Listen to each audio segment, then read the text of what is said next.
Hey everyone, James with TFBTV. I'm here in Bellevue, Washington at TriggrCon. It took place in this convention center literally right behind me. I love TriggrCon. This is my second year going to TriggrCon because it's a smaller convention. There's not a ton of exhibitors. I mean, it is probably 3% the size of SHOT Show.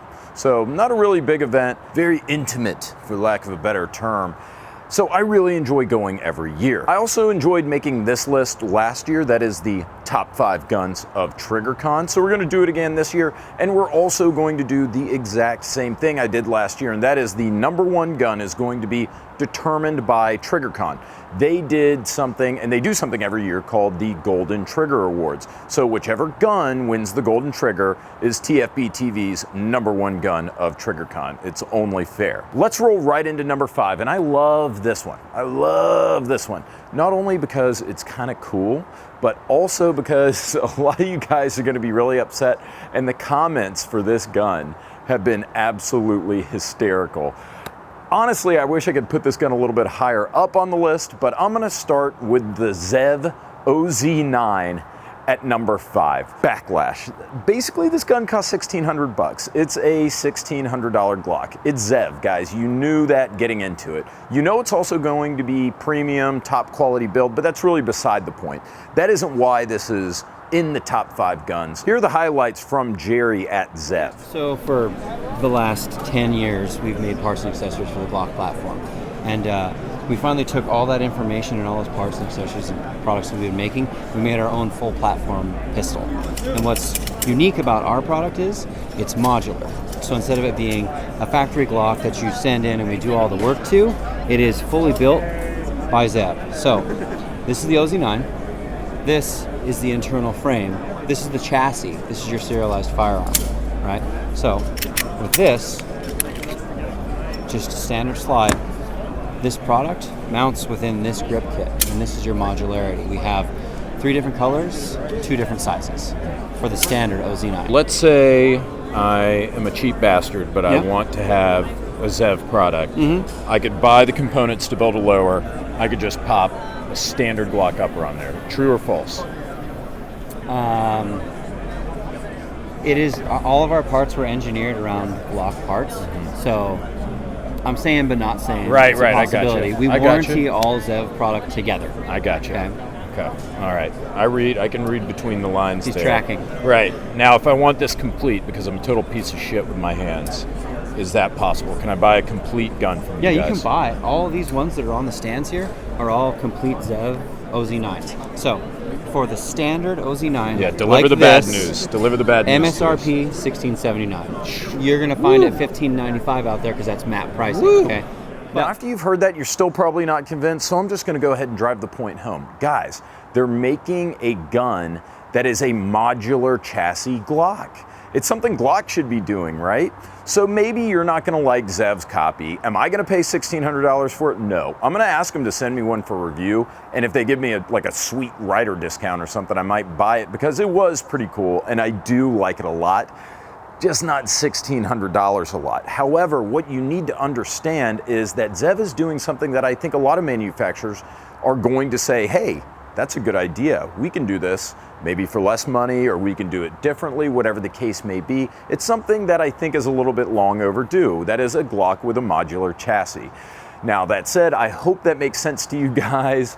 I, again, love the comments. This was the lowest rated video, I believe, of TriggrCon, my interview over there at Zev. I believe one of the comments was, and I quote, "Suck my asshole, Zev," was one of the comments that was left on that video. So you guys weren't really happy, probably because of the price, certainly because of the price. But see it for what it is. Moving on to number 4, you guys are gonna say, oh no, it's another James Glock list. I mean, really it's not. You guys are really interested in this, one of the most popular videos from the show. That is the Polymer 80, complete Polymer 80 gun. I think they're just calling it like the complete Polymer 80 or something like that. Guys, this is a Glock. This is Polymer 80, basically made a Glock. It's got 100% parts compatibility with everything but magwells, and they even have apparently some compatibility with magwells. So they basically cloned a Glock. That's cool. You can make it yourself with a builder kit. You can get a Polymer 80 and 80% kit, or you can buy it as a complete gun. Ivan, Kit Badger, who's with TFBTV and his own channel, of course, Kit Badger, he shot it. He loved it. He thought it was a fantastic piece. Here are the details. We're going to sell it both as a kit, in an 80% form, and then as a pure FFL item. So this is, comes in a kit, 2 mags, ready to go out the door, $550. It's got our trigger in it. It's got our DLC coated slide, machine slide, match grade barrel, front and rear serrations. The frame, as we all know, it's got a 1911 pistol grip angle, your double undercut. Anything you really do to deck out a striker fired pistol is kind of done from the mold and ready to go. I think the 80% kit is like $5 or $10 more, but not that much. Okay, so the kit that you have to put together yourself is more expensive than the complete gun. Yeah, it comes with the jig and the drill bits, so there's extra parts. Ah, I see. Okay, I was about to say, you better give me a pretty goddamn good explanation of why I'm going to pay you more money for me to do all the work. Talk to me real quick about Glock parts compatibility. How much compatibility are we talking? 100%? Just about. The magwell is a little different. Certain Glock magwells won't work, certain ones will, so it's kind of a 50-50 there. Everything else is straightforward. Okay, so it would be safe to assume that if I have a Glock part, there's probably like a over 90% chance that it's going to work with a Polymer 80 gun. I would say about 100% on everything but magwells. Okay. So am I going to buy a Polymer 80 Glock instead of a regular Glock? No, absolutely not. But it was popular, and it seems like a lot of you guys are really looking forward to this and being able to build your own Glock at home. My number 3, a little bit of a softball. This is the SIG 320 X5 Legion. Again, a lot of positive comments about this one and a lot of reaction, a lot of engagement in this video for the 320 X5 Legion. The 320 X5 Legion is basically a SIG P320 that has been X5-alized and Legionized, or whatever. I mean, basically, this is a top-end 320. Really, the main feature, I'm gonna let Sig go over the features in just a second here, but the main feature from the 320 X5 is the fact that it uses a tungsten-infused polymer frame. That's a big deal because it adds about 1 pound of weight to the frame, bringing your mass lower in the gun, helping to control recoil, muzzle flip. But you have people saying, why would you do that instead of steel or aluminum? Well, polymer gives you flex. It's basic physics. If you have a little bit more flex, then you're going to have a little bit less recoil. That recoil, that energy is being diverted into flexing the frame or some shit like that. So the quick rundown is we've updated this thing like we have with all of our Legions. The biggest thing is you'll see it's like the relief cuts on the top here. We got fiber optic sights and a Dawson rear plate on the top. This is cut out right now for our Romeo 1 Pro. So that's our new Romeo 1 optic that comes out in about October. So I pull that off. It's on a Delta Point footprint essentially. So the biggest thing that makes it a little bit different is it's going to come with 3 mags. With aluminum base plates on top of them. This is all the IPSA acceptable rounds for weights and everything that you want to do with it. You can remove the mag well off the top here. The 3 mags are all flush fit. We've got a skeletonized trigger that we've implemented into it as well with a 90-degree brake on it, which is really nice.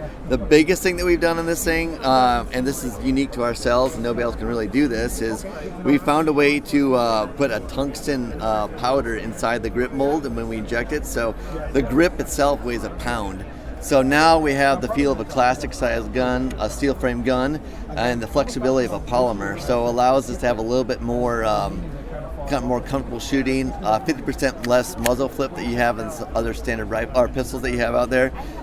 It's quite an awesome little system to shoot. And not to mention, MSRP is only $999, and that's a pretty good deal, especially when you look at something like, say, the Zev that was at number 5. Now, moving on to number 2, which would be my number 1 if I wasn't abiding by my stupid golden trigger rule, that is the B&T GHM 9 SD. I was lucky enough to get one of the first copies of the GHM 9 to review in the United States. I loved it. I think I put it in my top 5 pistol caliber carbines. Very simple gun. uses a simple blowback operating system. It has a hydraulic buffer to reduce recoil, works very well, shoots very well made from B&T, the Rolls-Royce of gun manufacturers, but it's meant to be modular. It has screws at the front of the receiver that allow you to basically replace the barrel and the handguard and so on. So the GHM 9 SD is exactly what it sounds like similar to the MP5 SD. It's an integrally suppressed GHM 9 upper, which is really freaking cool. So you've got your barrel, and then you get the B&T suppressor that slides over the barrel, and you can fire supersonic, subsonic rounds, it doesn't matter. Just like the MP5 SD, it'll slow them down to subsonic levels. So you get a perfectly quiet gun. Best of all, the price is going to be under $1,400. The can is $700. The front end is $700. Now you have to have your GHM 9 already. This is the conversion kit. But if this thing comes in at like $1,200 for the conversion kit, that is a screaming deal in my opinion. And that's one of the main reasons why the GHM 9 SD is my #2 gun of TriggrCon 2019. Now to close this thing out, guys, I actually love this because it provides some validation to me. When I was at NRAM, the NRA annual meeting, the most popular video and my favorite gun was the LWRC SMG 45. And lo and behold, it received the Golden Trigger Award as the best gun of show for TriggrCon 2019. So, hate to say I called it, but I called it. If you remember, I did the top 5 guns of NRAM, and the LWRC SMG 45 was my #1. So I'm just gonna roll back to that video. James, take it away and tell them why. LWRC finally reintroduced and are bringing into production this gun that they've been threatening us with for a long time, the SMG 45. They had a government contract that called for a 45 caliber submachine gun, so they went ahead and they made it. It's been designed, we've seen it for years at SHOT Show and other conventions, and it finally looks like it's heading to production. It's really going to happen, guys. Yes, it's gonna come in 45 initially, but there are going to be other calibers, including 9mm. In fact, that's why they went with 45 first. Not only was that part of the spec, but they also realized if they went with 45 first, it would be easy for them to switch over to 9mm, which is obviously gonna be a lot more popular. Now, being the huge SMG/PCC fan that I am, this one got me a little hot and bothered, so I loved it a lot, even though it cost $3,000. So yes, it's expensive, but the thing's built like a tank. I think that it might be money well spent. And again, it's MSRP $3,000, so hopefully it'll be a lot less whenever it comes to market and you actually have street price. So this is the SMG 45, that's what we're calling it. It is a pistol caliber carbine. It's delayed blowback 45.